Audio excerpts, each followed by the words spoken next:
From Canaan to Charlottesville they came and battled for Tobago football supremacy.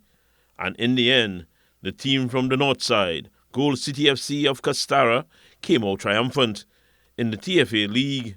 It was a long season with FA Cup and conference play, followed by Big 8 action. And the TFA President Everton Alfred explained to TTT Sport why so much football. If we really want to move Trinidad and Tobago football forward, regional associations are the base. If we are not doing more and doing better work, then you can't expect the national team to be producing the kind of players that they require. So therefore, we embrace the idea of playing more football. Of course, this also tied in with the fact that we were changing back from the conferences to go into Premiership and First Division come 2025-2026 season.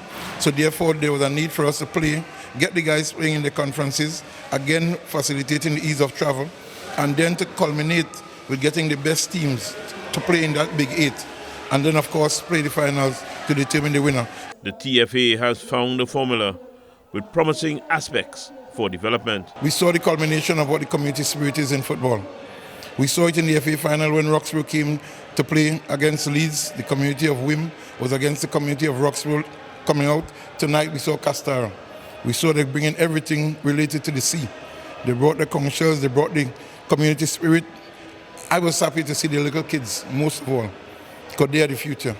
They are the ones that are going to take this sport forward. So therefore, for Castara, it means therefore they have something to propel them for the next couple of years, because they would have achieved something tonight.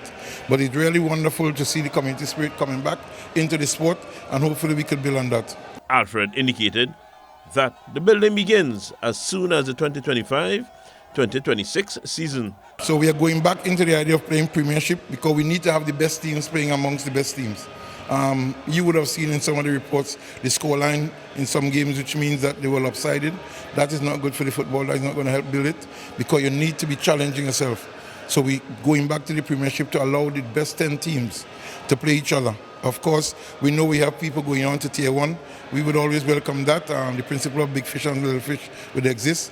But what it means for the Tobago Football Association, we have to now start the process of developing our coaches, other players, so that as we move forward to Tier 2 and Tier 1, it means that we have people rolling off the treadmill to ensure that the teams and the standard of football in Tobago is where it ought to be. Because if it is not, it means the feeder for the national teams is weak. So it has to happen through Trinidad and Tobago. But for us in Tobago, we are doing our part. The other regional associations under the Trinidad and Tobago Football Association have a model to follow. Wayne Cunningham, TTT Sport.